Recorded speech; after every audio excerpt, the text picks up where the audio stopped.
Good morning everyone, welcome back to another blog. তো আজকে ব্লগটা হঠাৎ করে শুরু করছি। আমি গেছিলাম দীপা অফিস যাচ্ছে, ওকে বাস স্ট্যান্ডে দিয়ে আসতে। আর হঠাৎ করে ওখানে দেখি আজকে আমাদের পাড়ায় যে গণেশ পুজো হচ্ছে, গণপতি বিসর্জন আছে, তার জন্য এখন সব বাজনা বাজনা নিয়ে এসছে, সব ঢাক ঢোল বাজাচ্ছে। তো আমি তাড়াতাড়ি বাড়ি এসে ক্যামেরাটা নিয়ে যাচ্ছি, যদি তোমাদের একটি ভিডিও দেখাতে পারি।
বিসর্জন হবে রাতের বেলা। আর এখন মানে গণেশজিকে নিয়ে পুরো চারিদিকে ঘোরাবে রাস্তা দিয়ে, এই পাড়ার মধ্যে সব জায়গায়, এই পাড়া পাশের পাড়া সব দিকে ঘুরবে। রাতে গিয়ে 10টার দিকে বিসর্জন হবে। কাডুগুড়ির মধ্যে একটা পুকুর আছে, বিএমপির ওদের পারমিশন নিয়ে করে। তো এখন আমি চলে এসেছি বাড়িতে, ওখানে যেখানে ঢাক বাজছিল একদম পাশেই আমি ছিলাম। কানে কিছু শুনতে পাচ্ছি না, সব কিছু কম শুনছি এখন, চি করে আওয়াজ হচ্ছে কানের মধ্যে।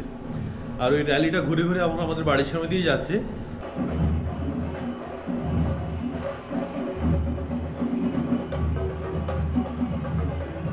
তো একটা ঠাকুর বিসর্জন হয়ে যাচ্ছে আজকে, আর পাড়ার মধ্যে আরেকটা পুজো আছে, ওখানে এখনো বাকি।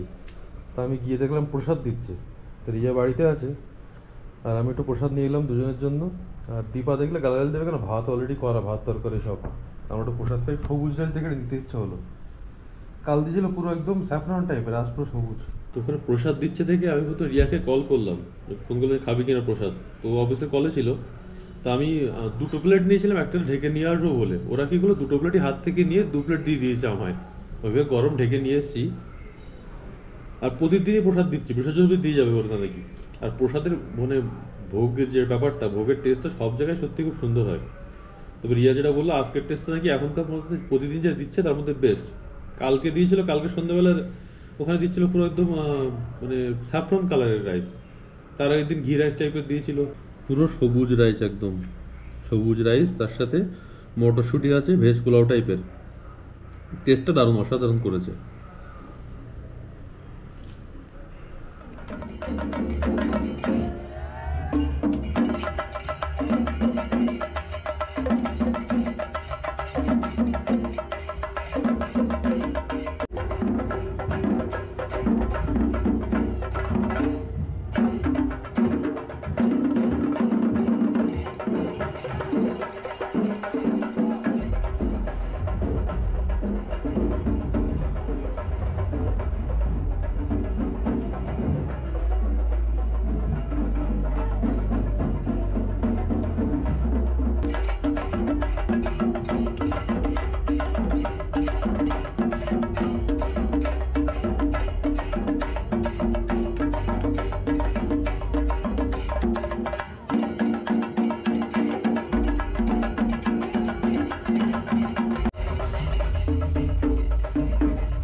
প্রসাদ নিয়ে এসেছিলাম, মানে পাড়ায় আরেকটা যে পুজো হচ্ছিল সেই ঠাকুরটি বিসর্জন হয়ে গেল আজ। আমি ভেবেছিলাম এটা হয়তো আগামীকাল হবে বিসর্জনটা, মানে বিকেলবেলা অবধি কোনো প্রিপারেশন চোখে পড়েনি, কিন্তু সন্ধ্যেবেলার থেকে ঢাকের আওয়াজ পাচ্ছিলাম।